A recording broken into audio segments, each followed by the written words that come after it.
nagising na nga lang ako na meron na naggagayak dito sa amin. At ngayon ko lang naalala, birthday nga pala ngayon ni Bebo, nakushoot ha. Kagising nga namin, naalala namin na kailangan pala namin ng dessert. Kaya naman diretso agad kami dito sa may Wiggies sa Pulilan branch. Personal choice nga ni Bebo na bumili dito sa Wiggies at ito na nga lang yung gawin niyang dessert dahil napakasarap nga nito. Kaya naman naisipan na agad namin dumiretso. Kaya lang dahil sobrang benta nga ng Wiggies dito sa Pulilan, nagkaubusan na nga ng flavor. Abay wala naman kaming no choice kaya kung ano na yung available na flavor, yun na lang yung kinuha namin. Adjust ka, nagulat nga ako dito kay Bebo. Sanda makmak na galon pala ang pinagkukuha niya. Ewan ko na lang talaga kung di mamagaan tonsil ng mga bisita mo niyan. Nasa 12 galon nga itong pinagbibili ni Bebo at Diyos ko, pekarakal na nga po mo. Aba hindi nga mapagkakaila na suki talaga kami ng Wiggies. At nawa ay mapanood to ng Wiggies para sa susunod na birthday yan makalibre man lang kami kahit isang galon nakshuta. Dating nga namin dito, Diyos ko, napakabilis nilang maggayak. Halos tapos na nga at kinagabihan nga. Ito na nga ang naging final look. Ay, nakshuta, grabe naman ang Precious Carl Catering and Events Specialist. Masyado yatang ginalingan. Aba, hindi nga namin inaasahan na ganito kasosyal at kaganda yung magiging setup ni Bebo. Dahil ang alam namin, inuman lang to. Bonggaya pa mo yung cake ng Bebo. 4 layers siya pa mo. Balang chandelier niya naman. Alam nyo ba, masyadong ang ginalingan ng Precious Carl dahil meron pang takoyaki stall dito sa gilid. Pambihira naman, parang kinakabahan na ako kasi mas bongga pa yata ang birthday niya sa akin. Charis. Siyempre dahil paborito nga ni Bebo ang takoyaki, tinikman na nga namin to at Diyos ko, tuwang-tuwa ako dahil anli nga daw to. At alam nyo ba, hindi lang takoyaki ang meron dyan dahil meron din si Bebong glazing table. Ay wow, kasanting na nga po mo, balang magdibuya naman.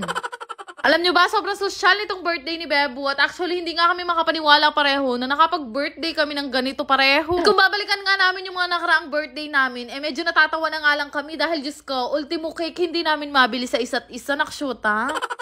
So sabi ko nga sa kanya, hindi kami magiging ganito ka-grateful na tao kung hindi namin pagdadaanan lahat ng hirap. Siyempre, wala naman lahat ng to at hindi namin to lahat mararanasan kung hindi rin dahil sa mga taong nakapalibot sa amin. Pero ayun na nga, mabalik nga tayo dito sa celebration ni Bebo. Ay, Diyos ko, napakaraming tao kasi napakarami ding pagkain. Talaga naman magkabila napakaraming pagkain pero syempre hindi pwedeng mawala ang The Original Okoy King na sobrang paborito talaga namin ni Bebo. Napakarami na nga branches ng The Original Okoy King at Diyos ko, sabi ko nga sa inyo, subukan yung tikman. Baka pareho na rin tayo ng paborito. Abay, nakilala nga ako nitong si Bebo na hindi kumakain ng okoy. Pero simula nung makatikam ako nito, naging paborito ko na nga. Pero mas paborito yata ito ni Bri Vlogs. Nakshoot, ha? Sabi nga namin dalawa ni Bebo sa okoy pa lang, nabusog na kami. Paano pa kami makakakain ng kanin nito? Pero syempre, mahaba-haba pa nga ang laban hanggang alas 5 tayo ng umaga dito. Kaya naman kailangan natin ng lakas. Kasi dati nga na nga yung mga iba pang bisita ni Bebo. At maya-maya tumawag naman sa akin si nanay na nandito na nga daw sila sa labas. Nakakatuwa nga kasi halos lahat ng mga kamag-anak ko ay nagpunta talaga sa birthday ni Bebo. At syempre, pagkatapos nga namin kumain, dumiretso na agad kami dito sa may bar. Abay, patatagalin pa ba natin yan? Malagad mo ini. Sobrang dalang nyo na ako makikitang magagaganito dahil Diyos ko, mas madalas na akong online seller ngayon. Nakshoot, ha? Pero syempre dahil birthday naman ni Bebo, magpapakalasing tayo ngayong araw. Ay grabe, sobrang saya ng gabi na to. Talaga naman kahit yung mga taong hindi kumakanta, napakanta nga namin. Pero meron pa nga mas hihigit dun dahil yung mga hindi umiinom, napainom nga namin. Nakshoot, ha? Kagaya nga nitong dalawang kapatid na si H2 at si Richie. Ay, Diyos ko, kasarap nyo pa mong humigop ng alak. Patay kayo kila tatay pag napanood nila to. Every year nga umuulan ng malakas sa birthday ni Bebo. Pero ngayon, Diyos ko, umuulan ng alak. Nakshoot, ha? Kahit ako nga ang nagvi-video, pati ako, Diyos ko, napapangiwi sa mga pinag-iinom nila. Maiba nga tayo, maya-maya nga nagpaalam na nga pala sa akin itong si Outspoken at si Mami Keng. Wala itong mga to, napasuko ko kagad. After nga noon ay bumalik na nga ako dito sa bar at nakita ko na nga itong mga tito at lolo ko at iba pang mga pinsan na nagiinuman na nga. Ay nakshuta, parang mga nagpe-pre-taste lang sa mall kung magsihigop ng alak. Sabi ko nga sa kanila, hindi ang banda ang pagod ngayong gabi kung hindi yung mga barista. Ay Diyos ko, naaamoy ko pa nga lang yung mga iniinom nila, parang hindi ko na kayang lunukin. Nakatulog na nga lang yung iba naming kaibigan pero ito talaga si Shira Vlogs. Diyos ko, palaban niyang talaga. That's my girl.